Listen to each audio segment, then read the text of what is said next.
matí és la segona trobada d'AMPAs. És la continuïtat d'una experiència que ja es va posar en marxa fa 2 anys i que vam valorar molt positivament, en la que va participar molta gent, no només de València ciutat, sinó d'altres llocs, i aquesta serà una segona trobada perquè considerem que més enllà que la comunicació es pugui donar a través de les xarxes socials, a través del web i tal, això mai substitueix el que és l'encontre entre les persones, que es puguen compartir experiències, realitats, coses que ens estan passant a les AMPA. Les AMPAs a més són un moviment que està en renovació constant perquè és un període de temps en què els nostres fills i filles estan allí i després d'aquest temps ve una altra AMPA i comença de zero amb molts dubtes. Llavors és una cosa que es pot continuar, genera també inclús relacions més enllà del que inclús AMPA mateixa pot fer, com poden ser inclús noves estructures, com poden ser coordinadores d'educació, plataformes,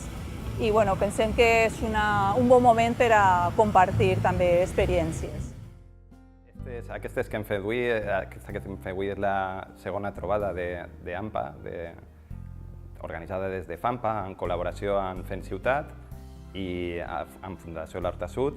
La primera trobada es va celebrar en octubre de 2015 al IES El Saler i el que pretenia tant aquella trobada com aquesta és posar en comú tot el treball que està fent-se des de les AMPes, les accions, les iniciatives sobretot, reflexionar sobre quin paper poden tindre les AMPes i que es donem compte i es conscienciem de que realment la nostra actitud i les nostres accions són molt més importants del que pensem i de la capacitat que tenim i que anem a utilitzar per a modificar l'entorn i la ciutat en la que vivim. En aquesta jornada hem fet una crida a les AMPA per a millorar la participació, la seva participació, tant en els centres com en l'entorn, en el poble o en el barri, o també col·laborar i implicar-se una mica més i anar a la reivindicació i a la lluita en el que representa la federació. Nosaltres, la gent que estem ara mateix duent un poc la marxa de la federació, apostem per la democràcia, la participació i la transparència. I aquesta jornada precisament anava en aquest sentit, en el sentit sobretot de remarcar la participació. Hem tingut diferents tallers que podeu veure i el que hem vist és la necessitat d'aprofundir en diferents mecanismes de participació, de ser imaginatius, de tindre més clar el funcionament de les AMPA i a partir d'ahí poder contribuir millor a construir un nou sistema educatiu que és un poc la idea que estem generant i que ja portem molts anys fent des de la Federació, des de FAMPA València.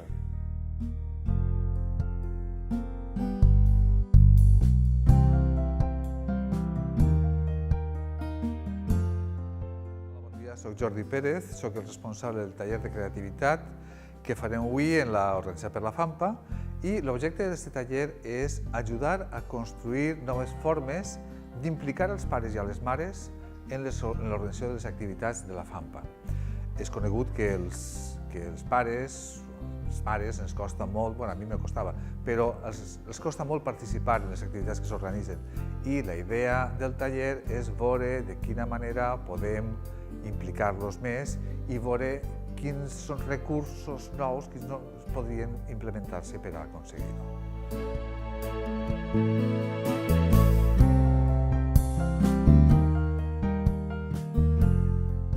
Es un taller que está enfocado a ofrecer maneras de cómo fomentar esa creatividad para buscar soluciones creativas ante la baja participación de las familias en las AMPAs. Hemos comenzado el taller esta mañana hablando de qué es la creatividad, cómo la creatividad es una herramienta muy poderosa para hacer cambios y para fomentar esa participación de las familias en el AMPA. Muchas veces el qué nos impide ser creativos, ¿vale? Los patrones que nos hacen muchas veces que esa creatividad nos surja y nos regimos muchas veces en esas experiencias y no pensamos un poco más desde esa creatividad que hace falta para producir cambios. Entonces hemos trabajado la primera hora sobre eso, ¿vale? Comentando a los diferentes participantes. Ahora, después del café, lo que haremos es utilizar una técnica que se llama Work Café, es una técnica participativa, que da pie, ¿vale? A trabajar esa creatividad y a ver diferentes opciones, soluciones ante la pregunta que trabajamos en la misma técnica.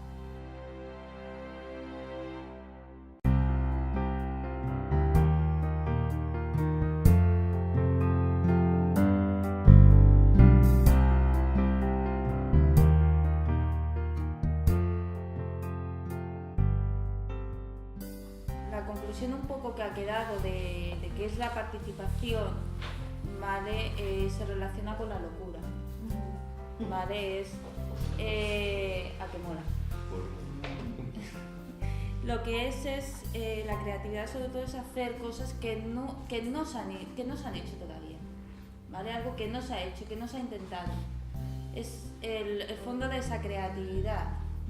A raíz de hablar sobre la creatividad, de lo que es, ¿vale? Han salido, digamos, recursos, experiencias, porque sobre todo habían 2 experiencias de 2 AMPAs, ¿vale? Y de ahí han sacado, en conclusión, también un poco de que esa creatividad, dar ese paso de creatividad, para dar ese paso de locura, ¿vale? Es necesario romper viejos patrones, viejas formas de funcionar, que muchas veces esa forma de funcionar viene de la experiencia, que no es mala la experiencia, todo lo contrario. La experiencia es algo que te enseña y de ahí se pueden sacar muchas cosas que ayuden a crear otras cosas diferentes. Pero hay que romper esos viejos patrones para llegar a ese punto de locura. Hay una conclusión bastante... Yo lo tengo aquí en foto, ¿vale? Porque como hemos trabajado sobre un papel, yo no he cogido anotaciones, yo he ido foto.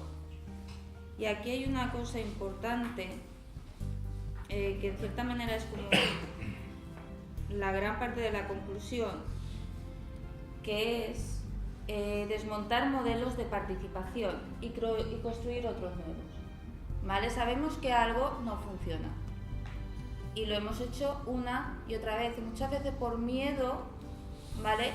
de no ser capaces de construir algo nuevo, ¿vale? De poder formular algo nuevo, ¿vale? Ahí hay mucho emocional metido.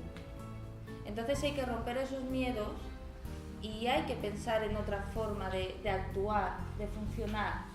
Y muchas veces, cuando se hacen estos consejos participativos infantiles, a mí me gusta mucho porque los nanos no están cuadriculados en ese aspecto, tienen sus locuras y tienen sus ideas locas, ¿vale? Entonces es volver muchas veces a despejar esos patrones, esas cosas que ya hemos intentado una y otra vez, y con los recursos que tenemos, ¿vale? Y con las iniciativas que podemos crear, construir algo nuevo, ¿vale? Para esto que es lo que hemos estado hablando y lo que hemos comentado, varias técnicas, ¿vale? Hay técnicas que nos permiten funcionar de esta manera. Generalmente una asamblea, pues se queda una información de otra información, pero ese tipo de técnica muchas veces no llega a construir ese conocimiento común donde nos escuchamos, nos entendemos y compartimos y construimos juntos. Pero sí que hay unas técnicas como puede ser el Work Café, ¿vale? Como puede ser el Open Space, una serie de técnicas que sí que te permiten esa construcción común, ¿vale? Dentro de esa construcción común hay diferentes personas que tras sus ideas, tras romper estos viejos patrones, pueden salir las ideas necesarias, esa creatividad necesaria para fomentar esa participación de las familias que todos queremos. Porque al fin y al cabo, los que estamos aquí lo que queremos son recursos, ideas para fomentar esa participación.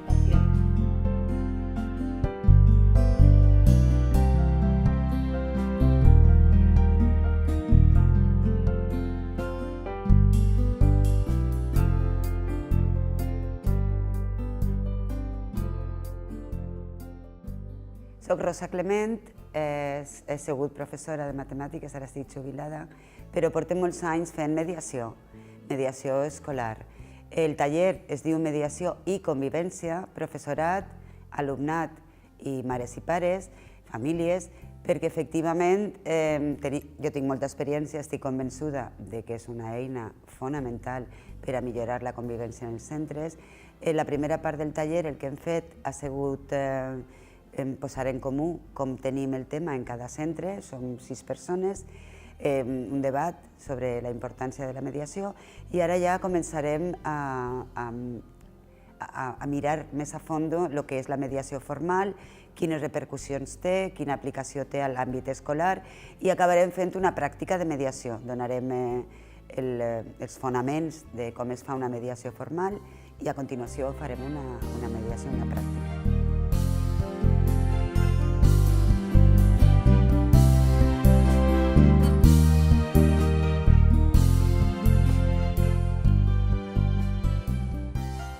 Primerament es fa una premediació. Cada persona en conflicte acudeix a l'equip de mediació i conta què li ha passat.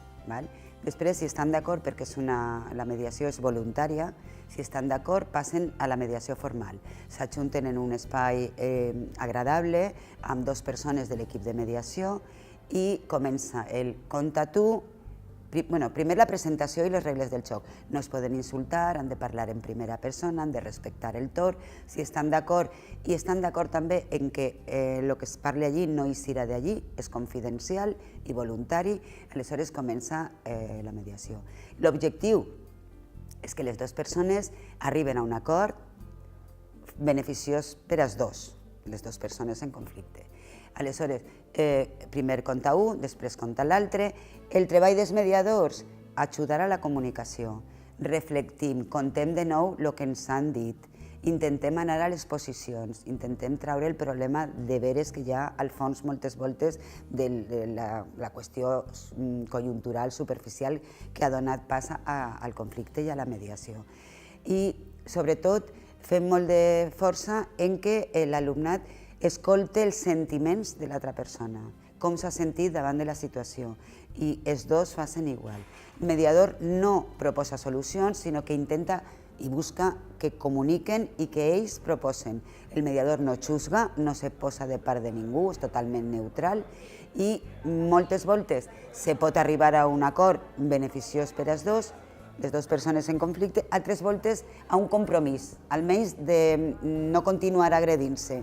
Això no és l'ideal, però moltes voltes la mediació, que no és perfecta, no aconsegueix un acord positiu per a les 2 persones, sinó tan sols un compromís entre elles de no agressió.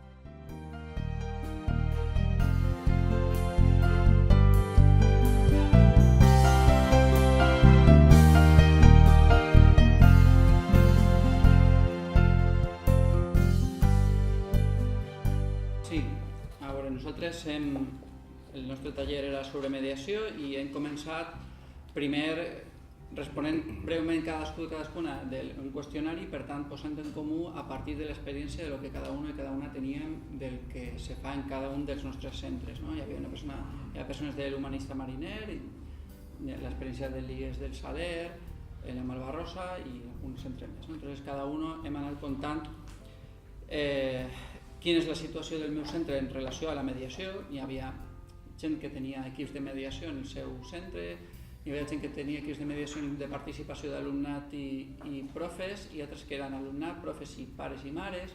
I hem estat dialogant al voltant de les possibilitats de la mediació en el context escolar a partir de les experiències de cadascun. Hi havia centres en què no hi havia encara, no s'havia iniciat. Jo crec que això ha estat bé perquè el punt de partida ha sigut el diàleg a partir de les experiències concretes que teníem de mediació, i després cada un i cada una de nosaltres com ens sentíem en un possible paper com a mediadors i com a mediadores. I la segona part, ha sigut una continuació, però la segona part del diàleg i del taller ha sigut contar quines són les fases d'una possible mediació i com s'organitza un equip de mediació, què és el que hem d'evitar i què és el que hem de proposar, i tot això molt a partir de l'experiència. pues i en particular la dinamització del taller, que era l'experiència de l'IES del Saler. Com se crea un grup de mediació, com se gestiona i quina relació, quin tipus de conflictes són capaços de resoldre en un institut, entre un conflicte que n'hi hagi entre dos alumnes, si és possible un conflicte entre un profe i un alumne, si són capaços de posar-se a la mateixa altura per a poder dialogar, quina possibilitat d'èxit té o no aquest conflicte, i després hem estat acabant, jo crec que més en una preocupació de com continuar desenvolupant les experiències de mediació que hi ha als nostres centres i com en els centres que no hi ha s'han començat a fer preguntes per a poder posar en marxa un equip de mediació en cada un dels centres que estan.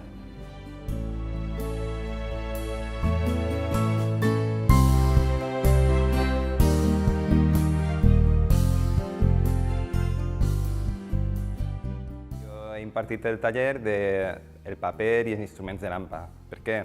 Perquè el que volem saber és què és el que pensem que deu de fer l'AMPA, què estem fent realment en les AMPes a dia d'avui, quins instruments estem utilitzant, quins instruments pensem que podríem utilitzar o que veiem que estan utilitzant altres AMPes, i la finalitat és un poc aprendre de les coses que s'estan fent o reflexionar sobre el que estem fent per a aconseguir millorar un poc les activitats que fem des de les AMPA i sobretot aconseguir els objectius que tenen les AMPA.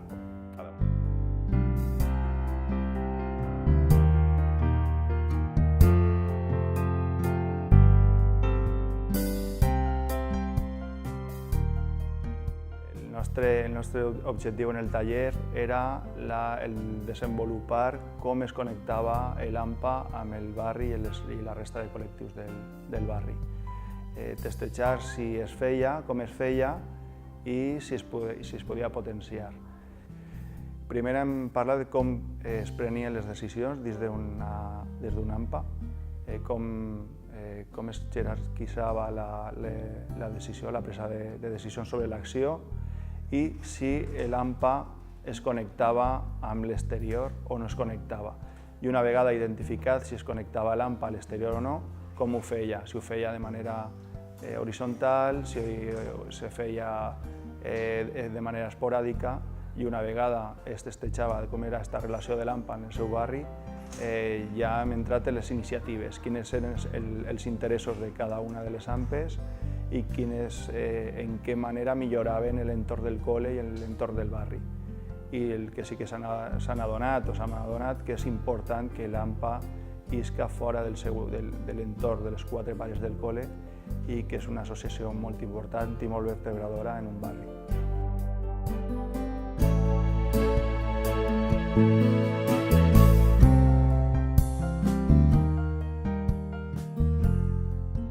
Os voy a comentar un poquito lo que hemos hecho. Hemos dividido los talleres en dos partes. En la primera parte nos hemos dedicado a definir un poquito cuáles serían acciones, ¿vale?, para poder dinamizar y poner una AMPA en funcionamiento. Digamos, una parte había dentro y otra parte era la de fuera, ¿vale? Después de lanzar ideas conjuntamente y comentándolos un poquito, bueno, hemos pasado a la siguiente fase de debate, donde estas ideas que hacemos habitualmente en las AMPAs necesitan unos recursos y unos objetivos, que principalmente el objetivo del taller era proporcionar los objetivos. Yo tengo aquí un documento de 13 objetivos, que esto es el Ave María de un AMPA, ¿vale? O sea, tengo aquí la clave para que todo funcione. Básicamente, para mí es la primera experiencia que tengo en un taller y ha sido muy fructífera, la verdad, muy interesante. Son bastantes puntos que estamos llevando a cabo en nuestra asociación, ¿vale?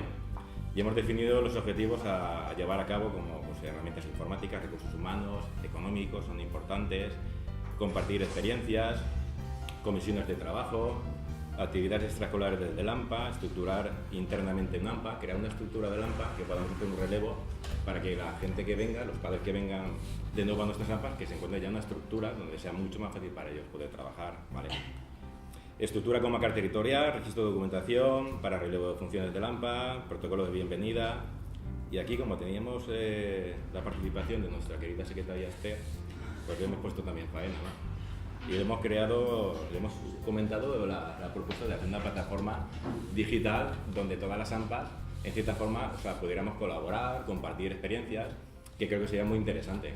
Nosotros estamos haciendo una labor de muchas actividades en nuestra AMPA y sería muy importante pues, poder entrar en esa plataforma, intercambiar, haciendo visitas. Creo que es muy interesante porque al fin y al cabo todos estamos aquí por el mismo objetivo, que es el bienestar de nuestros hijos, la educación de nuestros hijos, y si además podemos intentar crear un buen ambiente, una buena comunidad.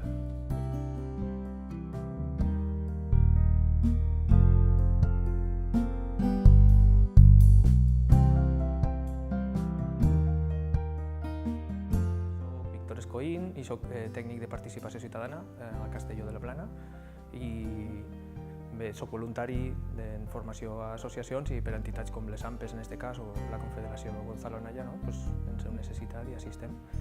I el taller que hem treballat, que ha treballat la gent de les AMPES amb mi, ha tractat sobre com augmentar la participació a les associacions. Hem parlat un poc de la segmentació, és a dir, que tot el món no participa igual i per tant n'hi ha que oferir coses adaptades a com participa cada persona. No podem voler que l'AMPA tinga molta gent i oferir un sol tipus d'activitat, no? Sinó que hem d'oferir diverses. I hem parlat un poquet del funcionament dels grups i això.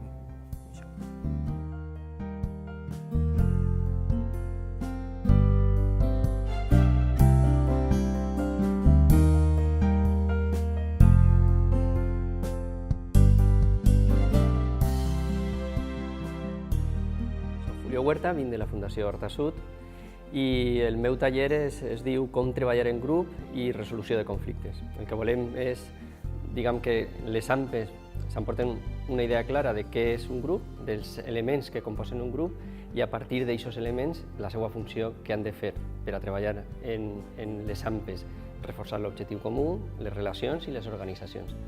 I després n'hi ha una última part que parlarem de conflictes. Els conflictes que veiem realment són manifestacions dels conflictes i sobretot el que hem d'identificar quin és l'origen del conflicte, que són d'algun dels tres elements del grup, per a poder afrontar-lo i resoldre.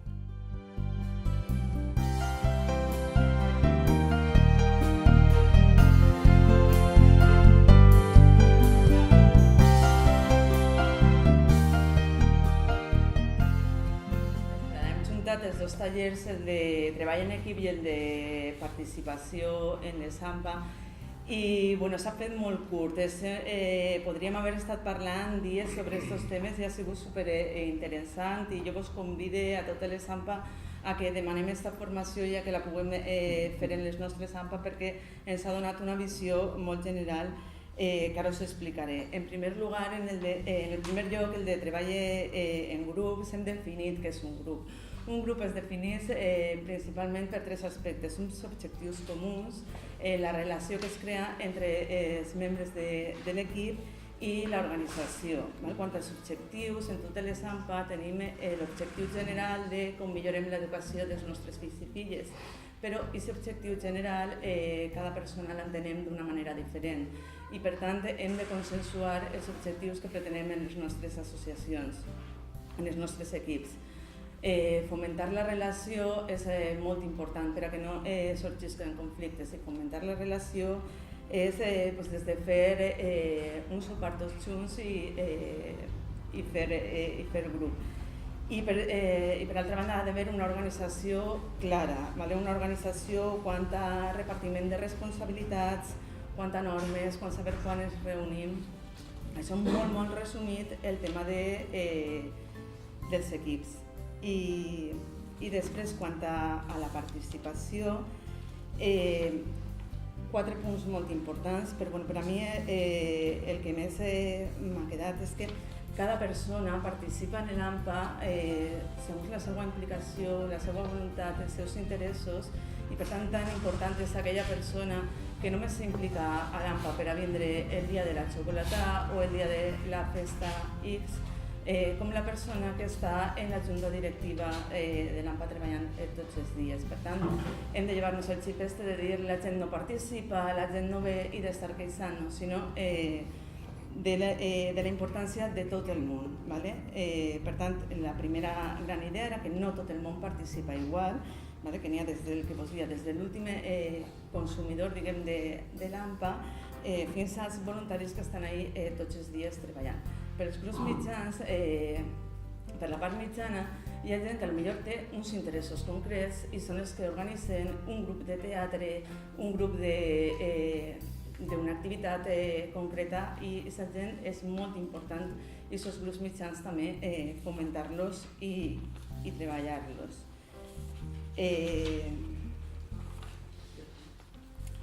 Això que tots els nivells són necessaris, com vos diem, per tant, llevar-nos la idea de que la gent no participa i que es passa d'un nivell a un altre fent pedagogia. No podem anar a la gent i dir-li implica't en la junta directiva de l'AMPA, vine-te'n ací a treballar tots els dies, sinó fent pedagogia se pot passar d'un nivell a un altre i aquesta persona que només acudís i que col·labora el dia de la festa de final de curs pot anar implicant-se si va aprenent i aprenem uns dels altres. Després, molt important oferir activitats per a tots els nivells, que en tots els nivells que cadascú pugui participar en la manera en què se senta còmode i li agrada.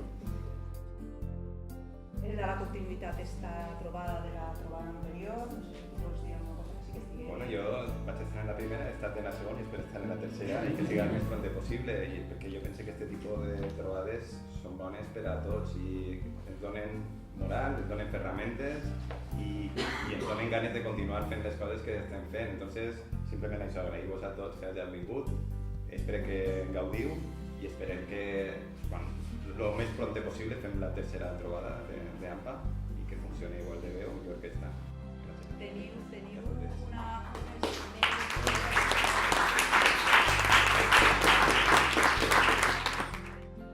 I és el mecanisme també que hem establert les AMPA, que fa temps que portem, que és el de la federació. La idea és un poc exportar les experiències de les diferents AMPA cap a la federació, donar-les a l'abast de totes les nostres AMPA, les nostres associacions, i al mateix temps aprofitar l'eina que representa FAMPA València per als diferents nivells d'intervenció. El primer, per suposat, és el recolzament i l'impuls de les AMPA. I a partir d'ahir també tenim altres àmbits d'intervenció, tant a nivell de País Valencià, a través de la Confederació Gonzalo Anaya, com a nivell estatal, la CEAPA, inclús està parlant d'una confederació europea. Volem un model alternatiu, volem un sistema d'ensenyament diferent que tingui en consideració tots aquests factors en els que nosaltres estem defensant, com és la qüestió de la laïcitat, de la igualtat de gènere, de la defensa de la llengua, la nostra llengua, de la gratuïtat del sistema, d'un sistema totalment públic, i això ho hem de construir. I és a partir del nucli, que és l'AMPA, anar de baix cap a dalt en aquesta línia reivindicativa, que és la que nosaltres sempre hem portat, en aquesta línia de lluita. I en això estem, vull dir que hem fet la jornada per a intentar millorar el nostre funcionament. Sempre fem les jornades en aquest sentit, les fem en diferents sentits i en diferents temàtiques, i després també n'hi ha que ajuntar-les, perquè nosaltres pensem que el sistema educatiu no és sols una qüestió, com per exemple ens hem trobat que ara en aquesta nova administració només està atacant una determinada sèrie de problemes i no està cobrint tot el que és el sistema d'ensenyament, que nosaltres considerem que és una qüestió global.